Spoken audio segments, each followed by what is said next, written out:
रात का समय था। पहाड़ों के बीच बसे एक छोटे से स्टेशन में ठंड इतनी थी कि सांस से भाप निकल रही थी। हवा में सन्नाटा था। दूर कहीं से भेड़िए की आवाज आती और फिर गायब हो जाती। स्टेशन मास्टर की केबिन के बाहर टिमटिमाती पीली बत्ती बार बार बुझती और फिर जलती। अमन उसी स्टेशन पर फंसा हुआ था। वह शहर से अपने गांव लौट रहा था, लेकिन अचानक आई तेज बारिश और पहाड़ी रास्तों पर हुए भूस्खलन के कारण कोई बस, कोई टैक्सी उपलब्ध नहीं थी। स्टेशन मास्टर ने उसे बताया था कि रात गहराने पर एक आखिरी ट्रेन गुजरेगी, जिसे अधिकतर लोग खोई हुई डिब्बा रेखा के नाम से जानते थे। अमन ने इस नाम पर हंस दिया था। उसे लगा यह भी गांव वालों की तरह की कोई लोक कथा होगी। उसे क्या पता था कि आज रात वह जिस ट्रेन में चढ़ने वाला है वह मनुष्यों के लिए नहीं, भटकी हुई आत्माओं के लिए चलने वाली ट्रेन है। प्रतीक्षा की रात आधी से थोड़ी अधिक बीत चुकी थी। स्टेशन पर सिवाय अमन और स्टेशन मास्टर के कोई नहीं था। पटरियों के पार झाड़ियों में से सरसराहट आती, मानो कोई अदृश्य चीज वहां घूम रही हो। अमन ने पूछा, ट्रेन सच में आएगी? इस समय तो यहाँ कुछ भी नहीं दिख रहा।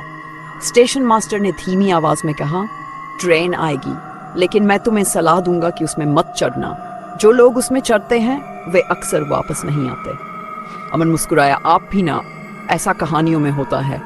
मैं बस अपने गांव पहुंचना चाहता हूँ। स्टेशन मास्टर ने गंभीर होकर उसकी ओर देखा। ये कहानी नहीं है बेटा, इस ट्रेन में समय का कोई मतलब नहीं। ये न जाने किस लोक से होकर गुजरती है। अमन कुछ जवाब देता, उससे पहले ही दूर से सीटी की बेहद लंबी चीख जैसी आवाज सुनाई दी। वह आवाज इंसानी नहीं लग रही थी, मानो किसी आत्मा की करा हो। धड़ धड़ धड़ धड़। लोहे के पहियों की आवाज धीरे धीरे पास आती गई। पहाड़ियों में गूंजती वह आवाज विचित्र थी, ट्रेन की भी और किसी अजीब प्राणी की भी। अमन ने घबराकर पटरियों की ओर देखा। मंद पीली लाइटों के बीच एक पुरानी भाप इंजन वाली ट्रेन दिखाई दी। इंजन के ऊपर से धुआं नहीं बल्कि काली धुंध उठ रही थी, जिसमें चेहरों जैसी आकृतियां तैर रही थीं। अमन की रीढ़ में सिहरन दौड़ गई। स्टेशन मास्टर पीछे हट गया और बुदबुदाया, यह वही है, खोई हुई डिब्बा रेखा। डर का आरंभ। ट्रेन धीरे धीरे प्लेटफॉर्म पर आकर रुकी। डिब्बों के शीशे धुंध से ढंके थे। कुछ खिड़कियों पर मानो किसी ने नाखूनों से रगड़कर खून जैसे निशान बना दिए हों। अमन घबराया, लेकिन ठंडी हवा में कांपते हुए वह ट्रेन पर चढ़ गया। स्टेशन मास्टर ने उसे रोकने की बहुत कोशिश नहीं की। शायद वह जानता था कि कुछ नियतियां बदली नहीं जा सकती। ट्रेन के अंदर अंधेरा था। डिब्बे की एकमात्र रोशनी एक पुराना पीला लैंप था जो हर क्षण बुझने को तैयार दिखता। अमन ने अंदर झांका। चारों ओर धूल, मकड़ी के जाले, टूटी सीटें और अजीब सी बदबू। अमन ने पुकारा, कोई है? उसकी आवाज डिब्बे में गूंज कर लौट आई। है। लेकिन कोई जवाब नहीं। वह खिड़की के पास बैठ गया। बारिश रुक चुकी थी, पर बादलों की गर्जना दूर तक सुनाई दे रही थी। ट्रेन चल पड़ी, बिना किसी कंडक्टर, बिना किसी अन्य यात्री के। अदृश्य साथी। कुछ देर बाद उसे लगा कि कोई उसके सामने की सीट पर बैठा है, लेकिन वहां कोई नहीं था। पर सीट दब रही थी, मानो कोई अदृश्य भार उस पर बैठा हो। अमन ने डरते हुए पूछा, कौन है वहां? सीट फिर हल्की सी हिली। ठंडी हवा उसके कान से गुजरी जैसे कोई फुसफुसा गया हो। हम आम गए। उसने घबराकर फोन जलाया, लेकिन स्क्रीन झिलमिलाई और अपने आप बंद हो गई। अमन की सांसें तेज हो गई। अचानक उसके पास वाली सीट पर किसी ने खिड़की को ठकठकाया। खट खट खट। अमन ने डरते हुए खिड़की खोली और बाहर देखा। काला धुंधला चेहरा, जली हुई त्वचा, बड़े बड़े खाली नेत्र। उस प्राणी ने खिड़की से सिर अंदर डाल दिया और फटी आवाज में बोला, हाँ, कोई जीवित कैसे बैठा है? अमन चिल्लाकर पीछे हट गया, लेकिन अगले ही पल खिड़की फिर सामान्य हो गई। चेहरा गायब था। अमन ने सोचा शायद भ्रम था, लेकिन तभी सामने वाली सीट पर धीरे धीरे एक सफेद साया आकार लेने लगा। धुंध, फिर चेहरा, फिर पूरा शरीर। एक लड़की बैठी थी, उसी उम्र के आसपास, लंबे भीगे बाल, सफेद सलवार, आंखें बिल्कुल खाली। अमन ने कांपते हुए कहा, तुम कौन हो? लड़की ने धीरे से कहा, हम सब यात्री हैं, लेकिन हमारी मंजिल कभी नहीं आती। अमन का खून जम गया। आत्माओं की डिब्बा रेखा। लड़की बोली, ये ट्रेन उन आत्माओं को लेकर चलती है जो रास्तों में भटक जाती हैं। कोई आग में मरा, कोई हादसे में, कोई पहाड़ों में खो गया और फिर कभी दुनिया में वापस नहीं आ सका। उसने अपनी आधी जली हुई हथेली दिखाई।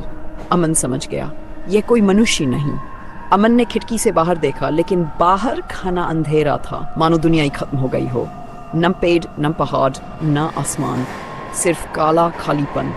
लड़की फुसफुसाई, इस ट्रेन में समय नहीं चलता, रास्ते बदलते रहते हैं, जो यहाँ चलता है वह अक्सर लौट नहीं पाता।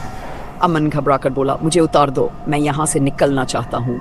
लड़की अचानक गुस्से में चिल्लाई, कोई नहीं उतरता। उसकी आवाज़ डिब्बे में गूंजकर भयानक रूप ले गई। डिब्बे की खिड़कियाँ जोर जोर से कांपने लगीं। अमन ने दरवाजे की ओर भागने की कोशिश की, पर दरवाज़ा खोलने पर वहाँ एक अंतहीन अंधेरी सुरंग थी। ट्रेन तो कहीं और जा रही थी, पर दरवाजे के बाहर वह सुरंग स्थिर खड़ी थी। लड़की की आवाज़ फिर आई, भागोगे मत, तुम्हें कोई नहीं बचा सकता।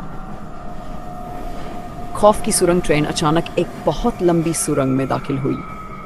अंदर एक अजीब आवाज़ गूंज रही थी, मानो हजारों लोग एक साथ रो रहे हों। डिब्बे की लाइट बुझ गई। अंधेरा, पूर्ण अंधेरा। अमन को महसूस हुआ कि कई ठंडे हाथ उसके कंधों, गर्दन, पीठ को छू रहे हैं। किसी की सांस उसके कान में लगी, तुम भी हमारे साथ रहोगे। उसी समय सुरंग की दीवारों पर चमकती रोशनी दिखाई दी। दिव्य नहीं, बल्कि जैसे किसी ने खून में डूबकर उंगलियों से कुछ लिखा हो।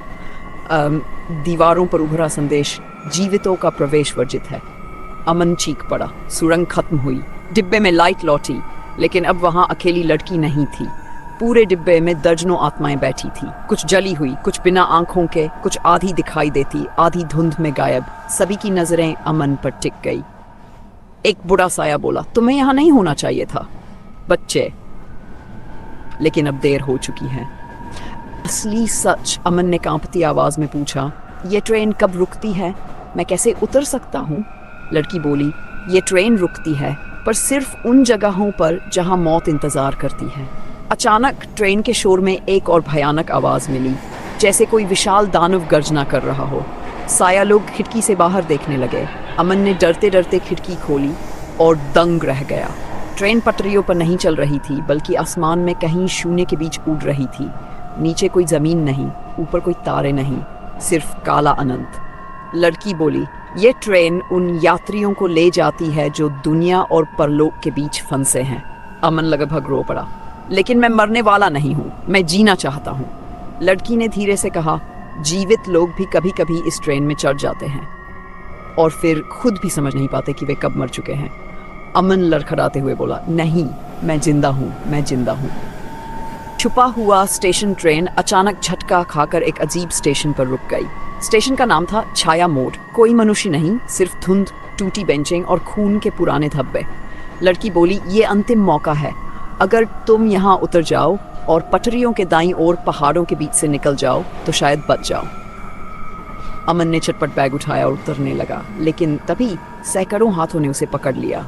साये चिल्लाए, कोई नहीं जा सकता। ट्रेन दोबारा चलने लगी। अमन अभी भी प्लेटफॉर्म पर था। साये उसे वापस ट्रेन में घसीटने लगे।